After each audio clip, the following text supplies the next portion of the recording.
Coming up today on the Locked On Hornets podcast, the Locked On Podcast Network, they released a top 100 players list. We go right back to Rank Radio. Silly season, not quite over yet. Where's LaMelo? Did Brandon Miller make the list? Finally, we get to who wore it best. Number 3 jersey. I'm crossing my fingers. Coming up next, LOH.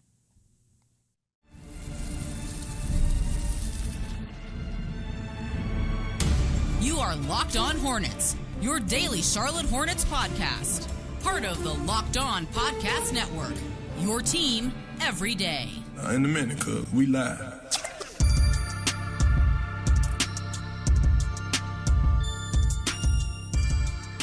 It's Locked On Hornets, part of the Locked On Podcast Network. It's your team every day. Thanks for making us your first listen. We're free and available anywhere you get your podcast. And that includes YouTube. There's Doug Branson. You can find him on his Substack, everyhornetsboxscore.com. And make sure you are watching Yahoo Sports Daily. Doug is behind the scenes. You can't see his beautiful face, but he is behind the scenes. So just know, when you watch Yahoo Sports Daily, you are supporting Doug Branson. I'm Walker Mail. Listen to me, WFNZ, every weekday from 12 to 3 p.m. Sports Radio 92.7 FM. A lot of people were saying at least Hornets season is around the corner when the Panthers get beat the way that they did in week 1. And I saw the joke a million times. Is that a threat? The Hornets season is about to start? I saw that joke quite a bit. But the Hornets season always starts with a lot of excitement. And in fact, they do some exciting things. I remember Brandon Miller had the dunk of like the first half of the NBA season. I don't think we got a better one until the second half of the NBA season, and he got it in like the first game. So the Hornets, they love to start with a bang, and then they get banged up. It is a weird beacon of hope they provide that they win the first game quite often. And in fact, one of the wins in the 7-59 season came in the very first game that they played. It's this weird little thing that they do. They provide hope. They beat the Rockets. They beat some somewhat impressive teams, some teams they're underdogs against. So I'm hoping that happens again this year. But anyways, if you want to listen to people vent about Panther football, tune in to 92.7 FM. Real quickly, want to tell you that this episode is brought to you by FanDuel. Football season, it's here, baby. We finally just got through one season. Doug, your fantasy team, I have to imagine with some of the advice we gave you, you would come out with a victory. Am I right about that? Oh, yeah. Maybe? I got the dub. Okay, and it was in large part thanks to your advice for Egbika. I mean, last name kind of, but there you go. Emeka Ibuka. Yep. Ibuka? You're going to have to learn how to pronounce it because you're going to be saying thank you, Mr. Ibuka, quite a bit. Mr. Ibuka, I appreciate it. I should have. Didn't you also advise me to take Ricky Pearsall, and I didn't? I did. I did. Yeah, we did. And to be fair, David Walker was right there in lockstep with me on both of those pieces of advice. But at least you took Ibuka, and at least he scored a couple touchdowns for you. Ibuka. He'll be awesome. Anyways. Football season, it's here. New customers can bet $5, and if your bet wins, you'll get $300 in bonus bets. Download FanDuel.com to get started. Go to the FanDuel app or download FanDuel.com to get started. All right, time now for some silly season rank radio. It's about a month before the season starts, a little bit more so for the Hornets, and we're still putting out top 100 player list. I got tagged on Twitter, Locked On Podcast Network, top 100 list. And please have me. Didn't have to wait too long if you're going to reveal the list from the bottom to the top, which is how most of these lists work. Usually you have to wait a little while to get to LaMelo. He's usually in like the, top 40 range. Maybe he gets to top 30, especially when he was an all-star his second season in the league. 48, Doug, just barely in the top half of this top 100 list. And if you look at some of the other guys around him, right? So if you just want to go, I'll give you 40 Kyrie Irving, 41 Scotty Barnes, 42 Jalen Johnson, Julius Randle, Aaron Gordon, OG Anunoby 45, Desmond Bane 46, Zion Williamson 47, an interesting name right ahead of him, LaMelo Ball 48, Amen Thompson 49, Tyler Hero 50, and then one for good measure, maybe three for good measure because they're all interesting names. Rudy Gobert, Joel Embiid, Draymond Green, Damian Lillard, Lauri Markkanen. All right, I'm done. That's all the way to 55. Your thoughts on LaMelo, 48 in the middle of that sandwich? I think it's fair. I would have loved to come up. Maybe I should have secretly voted him like 90th and tried to pull the ranking down so that I could come on here and hit some firebrand commentary about how people are sleeping on LaMelo Ball. But I think I voted him. I think I voted him higher than this, maybe 45. But it wasn't. I didn't have him dramatically higher than this. And I'm going to speculate that, look, it is difficult to like just fresh off. Well, first of all, there are all kinds of complications with injury players. Where do you rank Halliburton, Tatum? A lot of different opinions on that. And then just to come up with 100 players and rank them just like, start with a blank sheet of paper, that's difficult. So what I did is I took the Ringer top 100 ranking and I just made that my base. And then I just went along and said, do I agree with that? Do I not? And I just started moving pieces based on that. And then I had a list of players that I were sort of could qualify to jump into the 100 that weren't on Ringer's list. And I threw a few of those into my ballot as well. But so if you look at Ringer's ranking, it's about where they have LaMelo Ball. I think in that one, I'm scrolling, he's 49th. So we actually got a boost from the Locked On host to 48, where Jalen Johnson is in the Ringer ranking. And I just think, to me, this is the same reflection that you're getting in the Ringer that you're getting with Locked On, which is LaMelo Ball, immense talent. We have no idea what to do with him either way. We don't know if he's a top 25 player or if he belongs in sort of the injury-prone land that currently Joel Embiid finds himself in. I think he's a year behind Joel Embiid in terms of the questions about his injury status have overwhelmed the questions about his talent. So this is the season where he can answer those questions in the affirmative and move back into a threat to be in the top 25, which he was when he was going on his scoring tear. I remember the Ringer top 100 ranking having him in the top 30, had him close to a top 25 player. The talent, the skills, it can all get him there. It's just about his availability on the floor. Few things. I like the idea of you being catfish mom and disparaging LaMelo Ball behind the scenes, and in reality, the call is coming from inside the house. You are Kendra Lucari. I was just gonna. You know what? I literally just. I didn't think about that, but I'm not even kidding. We were supposed to tape this like 20 minutes ago, and I'm just going to admit something to you, Walker. I should have been here 20 minutes ago, but I was downstairs desperately watching the very end of that documentary because Katie had it on, and I couldn't pull myself away. I was like, I got to get upstairs and talk Hornets. But I got to the big reveal. Spoiler alert if you haven't seen it. But man, wow. Yeah. By the way, what are the odds that I just got done watching that an hour ago? That finally I hopped on.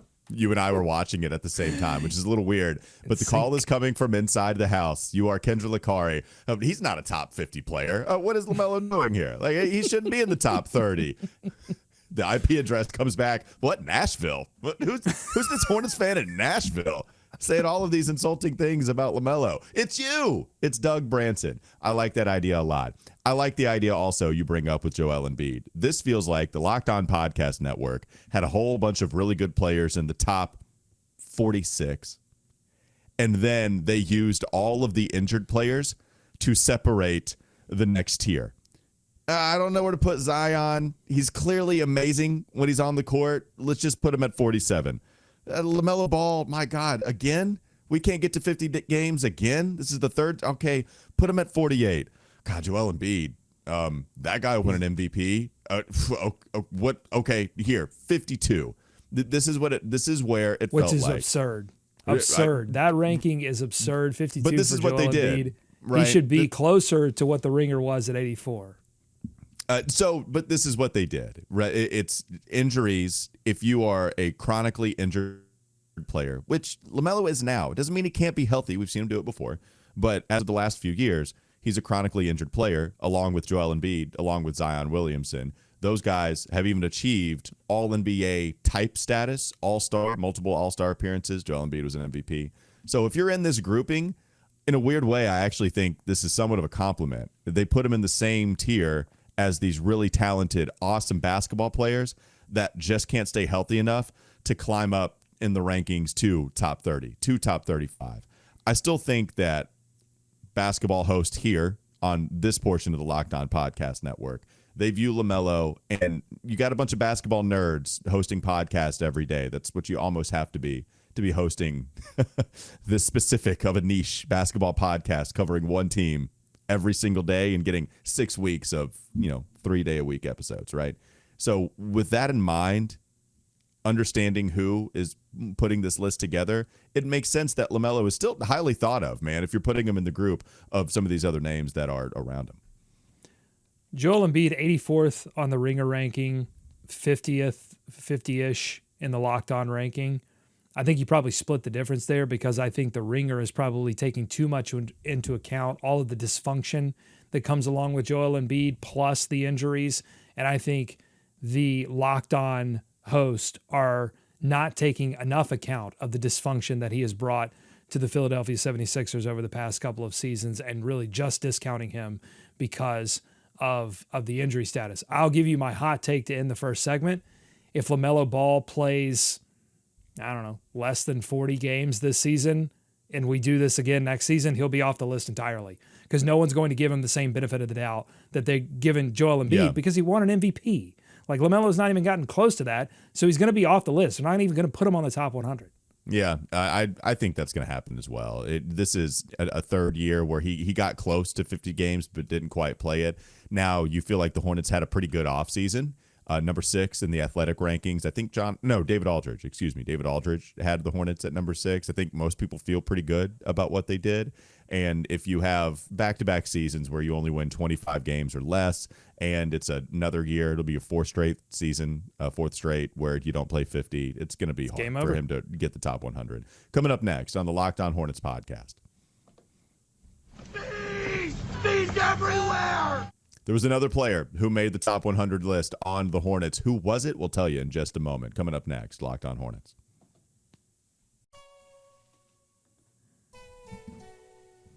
This episode is brought to you by FanDuel. We appreciate them as always. The NFL season is here, and FanDuel is making sure you're ready for kickoff with a can't-miss offer. Right now, new customers can bet just $5, and if your bet wins, you'll get $300 in bonus bets to use across the app. And I love using FanDuel because it fits however you like to bet. Player props, building a same-game parlay, or even jumping in live as the action unfolds. And Doug, I told you a couple times, Olivia got bit by the gambling bug, but it's helping me get new pairs of shoes. Last night, she hopped in watching that Sunday night masterpiece between the Bills and the Ravens. Going into the locker room at halftime, she said, I think Zay Flowers is going to score a touchdown. She saw plus odds, money down, boom, baby. Zay Flowers scores early in the third quarter, and we make a profit. And it's all thanks to you. Bet the Zay. And it's all thanks to you, FanDuel. So are you ready to play? I know I am. I know Olivia is. Download the FanDuel app now by visiting FanDuel.com to get started. That's FanDuel.com to place your first $5 bet. More Locked On Hornets ahead.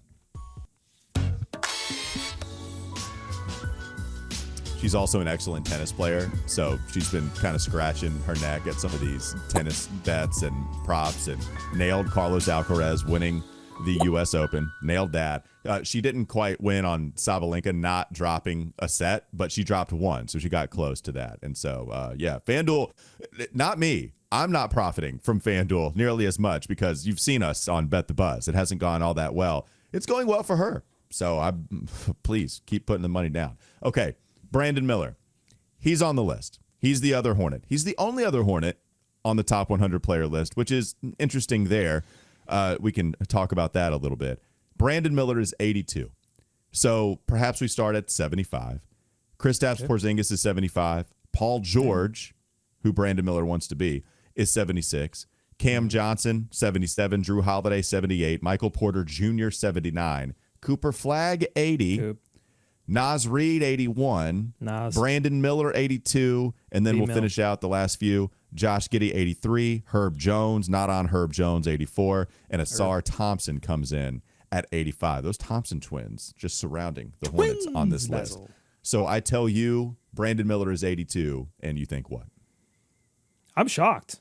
I'm legitimately shocked. I did not think he was going to make this top 100 list. He made my list. Maybe I was the only one that voted.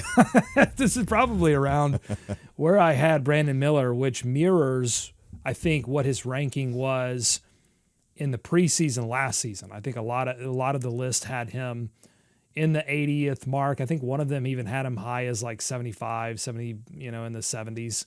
And people were very high on him in the draft. Obviously, Wemby was going to go number 1 overall, but then a lot of people love Brandon Miller. And so I think people were really high on him even going into a sophomore year. And just with the injury, Ringer knocked him completely off the list. And so I'm surprised he hung in there over a lot of these names. I mean, Aaron Nesmith at 90. I mean, that guy almost won the Pacers a title. Like, that's some of these names that Brandon Miller's over is crazy. Off the Knicks game alone, off of the one fourth quarter alone in the Miller Time 2.0 game, Halliburton hitting the shot. And again, look, I know this is Locked On Hornets, but Asar Thompson again, he's not a star level player. And to me, that's maybe what this is like 82nd is like, hey, Brandon, we still think that you can be a star level player. And we know you got injured last season and that stunted that, but it doesn't change our opinion. And the injury is not it's not like an Achilles injury. Yeah. It's an injury people have come back from and play completely healthy. So we're going to give you the benefit of the doubt here. Yeah, that's exactly what happened. You know why? Because Cooper Flagg is 80 and they haven't seen him play an NBA game. Now, we all know what Cooper Flagg is going to be coming in, but that's exactly what it is. Brandon Miller fits the archetype of what you would want on your team. We've had conversations about what the ceiling truly is. Just last week, LaMelo compared to Brandon Miller. But what Brandon did his rookie season was provide you some comfort that he was the right choice, especially with some of the struggles that Scoot Henderson has had so far. So with Brandon Miller providing you some comfort that he was the right choice, legitimately doing some awesome stuff, having amnesia with the way that he performs in the fourth quarter, even if he had been shooting so poorly in the first half, really coming on strong in the second half of that season. I think he's probably what you think of as the star player 2 years ago for the Hornets and what he did in the last, month of that basketball season. It was 27 games this year. It wasn't much. He shot a bunch of threes. He wasn't great at shooting the threes. He wasn't terrible. We're still going off a lot on projection, and I think that's okay on a list like this. I think Brandon Miller certainly has the talent as a top 100 player. I see guys behind him, and I don't have a real issue with a lot of the guys that are behind him. Part of it is just my fatigue with top 100 list and rank radio, and it's too many players for me to wrap my brain around and saying, oh, this makes me outraged. I'm outraged at this. I just know the Hornets aren't going to get any respect until they win. It's the same thing with doing this over and over with Panthers lists, Doug. Like I'm fatigued on the Charlotte teams being down here on top whatever list or not even being shown. And I just know that each of these teams are going to have to win before they get respected. I mean, if you want to go are we in the third segment or are we in the second segment? We're in the second segment. We're in the second. Okay. In the third segment, if you want, I'm still thinking about that documentary, man. I can't get it out of my head. If you want to talk outrage, I've got a couple of outrage picks here. Okay. If we want to do that at the very end of the show, but let's stick with the Hornets here. And I'm curious about something.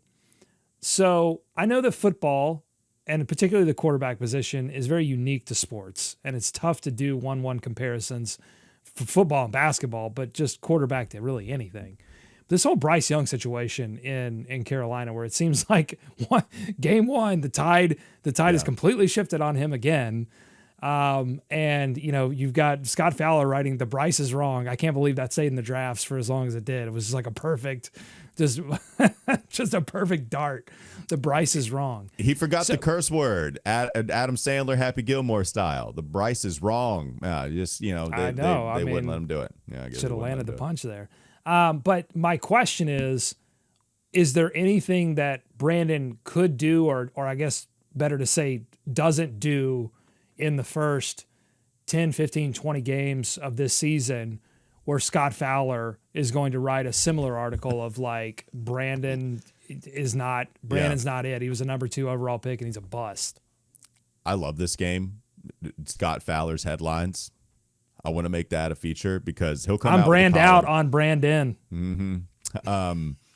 Miller Time, not so much. I don't know. Like maybe he's putting that out there. Miller Time wasted. Yeah. This beer's flat. No. Okay. Anyways, we can save that segment, those stupid segments, for later in the year. What happens with Brandon Miller? I think it's largely not going over 20 points per game, not being nearly as efficient. You can't post something close to 40% overall from the field. That's bad for a player his size. You just can't shoot that low. I know you're a three-point shooter, but at some point I want to see your size, be functional. And I like that you're able to shoot over the top of guys. I was actually afraid of that coming out of college with the low release, but you've proven for the most part the low release isn't really an issue. You even in your mid-range game, like you get those shots off as well. So I back off of that in the first 100 games basically that we've seen from Brandon. I think, yeah, it's really coming down to efficiency times volume, what it is with a lot of these other players. And if you get to the All-Star break and it's clearly LaMelo, and maybe even we're questioning, okay, is it Colin Sexton or is it Brandon Miller as that second in command? Is it Miles Bridges or Brandon Miller that's in that second in command? If we're still having those questions, then maybe Scott Fowler writes something like that. I don't think that's going to happen. I really don't think we see that headline with him. I don't think so either. Well, particularly because the NBA regular season isn't as sort of microscoped like the NFL regular season is. Those headlines tend to get written when you fail in the playoffs in the NBA as opposed to when you fail in the regular season. But if Brandon Miller were to come out and have a horrible shooting slump, if the one thing that we've seen him do consistently to begin his career, which is knock down 3-point shots, if he doesn't do that out of the gates, I could see something being written about that. I could also see too, I think Brandon Miller's getting a lot of cover from the injury issues with LaMelo Ball, and LaMelo Ball being sort of the central focus of the team. I think there will be a lot more questions swirling about Brandon Miller in a universe in which he was the clear number one option and LaMelo Ball didn't exist. I will say, like, if Brandon Miller comes out and God forbid just like has confidence issues or just starts to shrink in the moment, if he doesn't believe in the wrist anymore or something, again, I'm talking like worst case scenario. We are really getting into our hope and sickness here, all swirling into despair.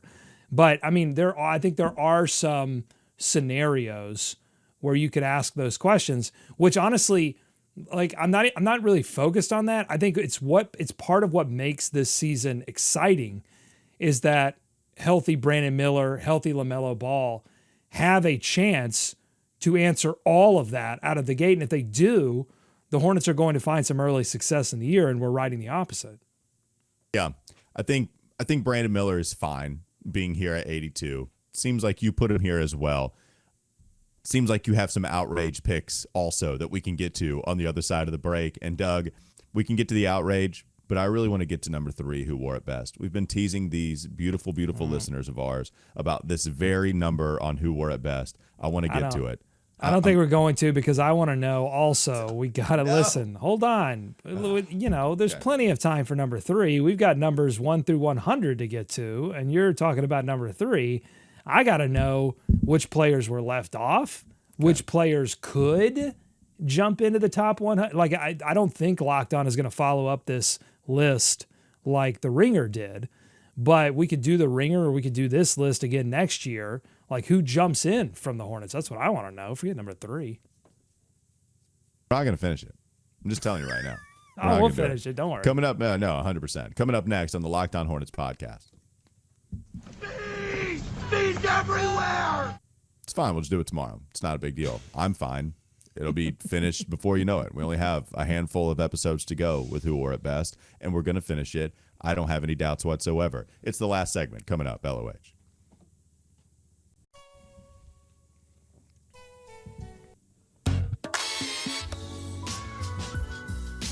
Number 100, Toumani Camara. Is that your outrage pick? Why did he make it? Why did he sneak in to that triple-digit slot? Anthony Simons, CJ McCollum, Nickeil Alexander-Walker, Peyton Pritchard, RJ Barrett. Who is it, Doug? What's your outrage with seeing some of the names on this top 100 list. Well, he's at number 100 because there's too many players to consider, and you just had to put someone, and you end up putting him, right?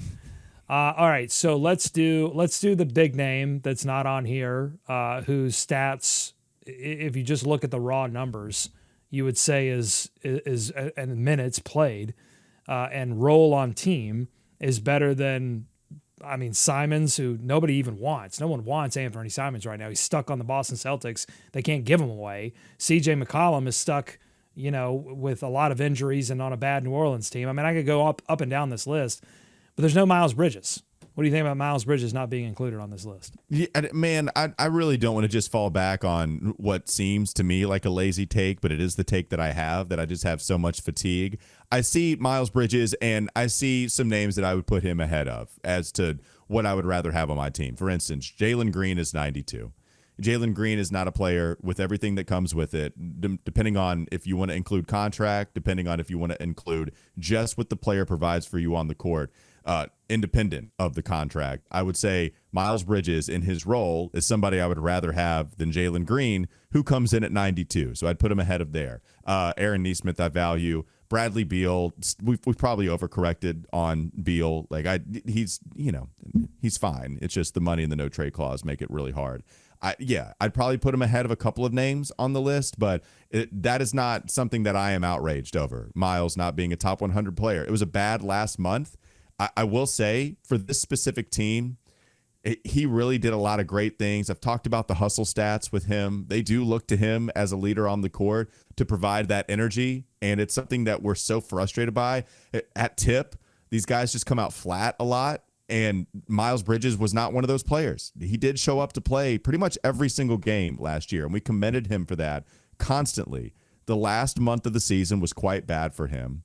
And I don't know if the shooting is good enough right now to say that you could trust him in a role where he plays a stretch for or provides enough space for other guys. Like, the shooting does have to go up, and he just hasn't proven to be a great shooter.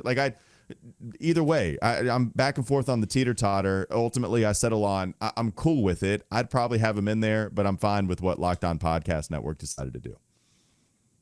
Yeah, I think it would be ridiculous to say that he isn't still being punished for the stuff off the court, the felony domestic violence charges that he pled no contest to, on and on down the line. Like, all these guys are basketball guys. They read all the stuff, and I think it's ridiculous to say he wasn't still being punished. But if the Hornets had won more,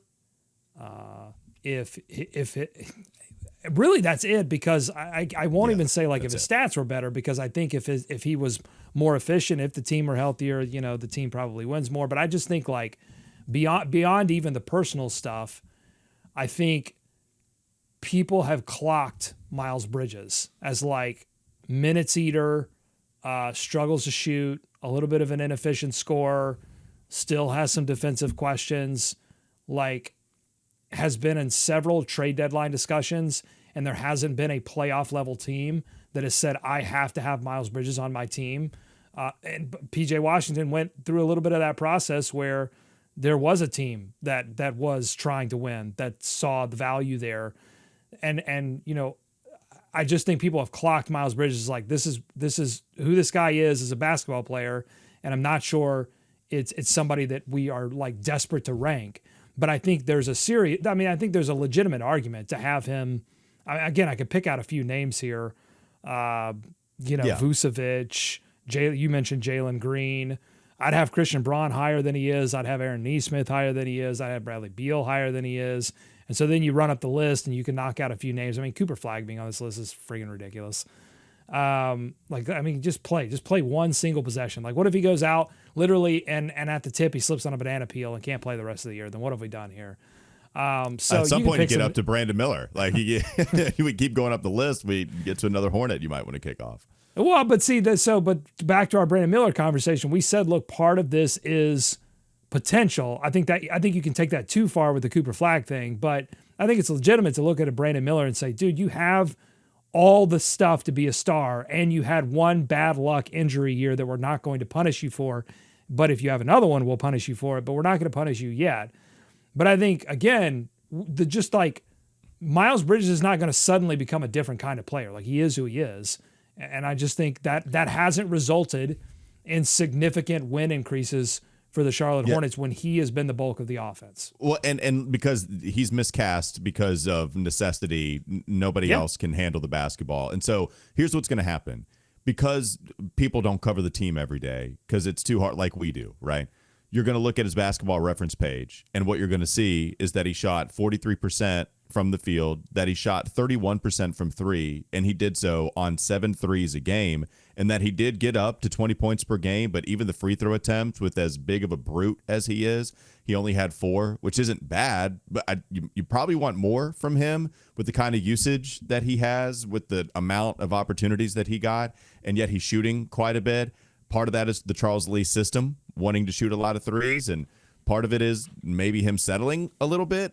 But I didn't watch him and settle. The thing is, you're going to look at the basketball reference page. You're going to see the Hornets won 19 games. You're going to see low efficiency numbers, and you're going to keep him out of the 100. And the numbers allow you to have evidence to point to while also just not giving him the benefit of the doubt over other players because Miles was arrested before. Like, that's what you're going to do as somebody evaluating who should be on this top 100 list. And for all those reasons, he doesn't find his name here. I wonder how long the Ringer has been doing these top 100 rankings, because I would love to go back a few years and see where Colin Sexton was. Maybe like towards the end of his Cleveland tenure, at the beginning of his Utah tenure, because I think Colin Sexton and Con Knipple both have an opportunity to jump into this top 100 if they were to do it again next season. And as the Ringer continues to update their top 100, I think both of those players are the top candidates for the Charlotte Hornets, more than Miles Bridges, to jump into the top 100 as the season goes on. What say you? Well, so 6th man of the year stuff gets you here. And you see, Trey Mann is also a name I would throw out there for throwing out Colin Sexton. I did an episode when you were gone. It was, what was it, Sexth Man, which I love. Sexth Man or Sixth Man with 2 N's. I think it's going to be a race between those two guys. They're going to be great candidates, which brings me to Naz Reid's placement at 81. I'm actually surprised to see him so low, as somebody that won 6th man of the year and somebody that contended for it last season, even if he didn't win. I'm surprised to see him not even get to the 70s. So does Colin Sexton or Trey Mann winning that award really vault them all that much higher? Like, I think they would sneak in if you win the award, but you probably wouldn't get all that much higher if Naz Reid, somebody that NBA nerds alike, they celebrate, and he's a good player. Here he is at 81. That was surprising to me. There's an extreme opportunity for so many Charlotte Hornets in that the Hornets have been so bad for so long that if they are in any kind of conversation, if they make a play-in game, I think you're going to have a lot of people going, what is behind that? And so if it's a LaMelo Ball increase, if it's a Brandon Miller increase, if it's Con Knipple or Colin Sexton or Trey Mann or Miles Bridges sneaking up into the 80s, I just think there's going to be plenty of opportunities for Charlotte Hornets. And I'm just like, now I'm starting to shake a little bit, because I'm like, yes, I can't wait for the storylines. If it were to happen, I'm getting my hopes up. Here we go. We're a month away from the season. Let's go. We're a month away from the preseason. I'm hoping it happens. I would like to see so many players vault themselves into, maybe we could come up with a top 110, 120 player list. And even if just you had 3 Hornets sneak in to that 120 to 100 space, this team would be so much better. Because right now, Miles Bridges would, in my opinion, undoubtedly be in that last 20. If you had 20 honorable mentions, he would be somewhere in there. I don't think you'd have anybody else right now. There's nobody else that would deserve to be in that space. But perhaps at the end of this upcoming season, I could see Con Knipple with a strong rookie year, Colin Sexton, Trey Mann, top 15, top 10, and 6th man of the year voting. You give me 3 years like that, now you're starting to flirt with some guys at the very back end of this list. And guess what that does, man?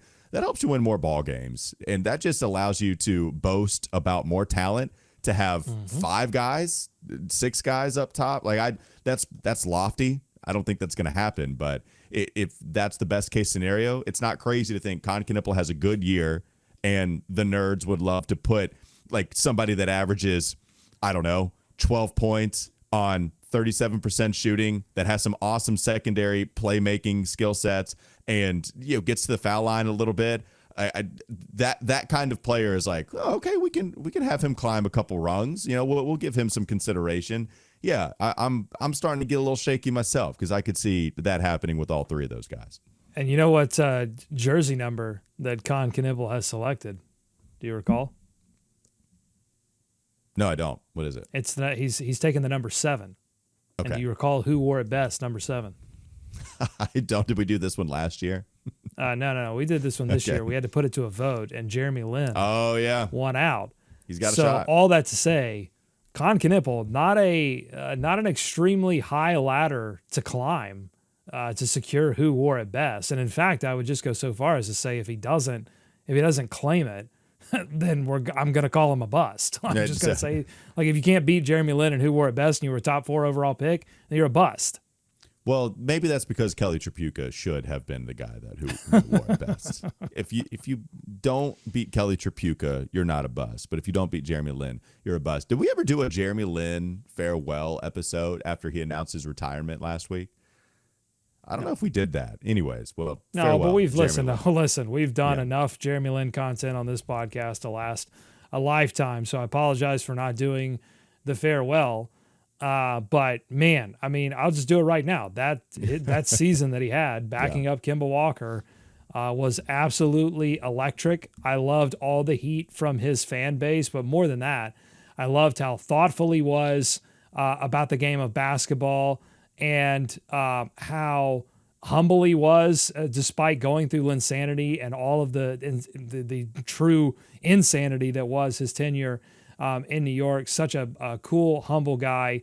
And man, I mean, what an impact in that season, in that playoff season. And I just want playoffs back in my life. And he represents that for me.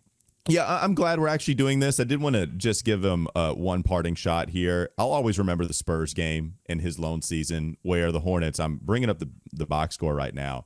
Doug, the first quarter of that Spurs game in that 2015-16 year, it was in the second half of the season, and the Hornets needed pretty much every win they could get in order to remain tied. Remember, in the standings, they were tied with 3 other teams, except, of course, they finished last in that 4-way tie, but they'd be a 7 seed. And maybe not give us a 4-game series against or 7-game series against the Heat if they lose just one. So, anyways, I go to that Spurs game where the Hornets scored 7 points, 7 to San Antonio's 28 in the first quarter.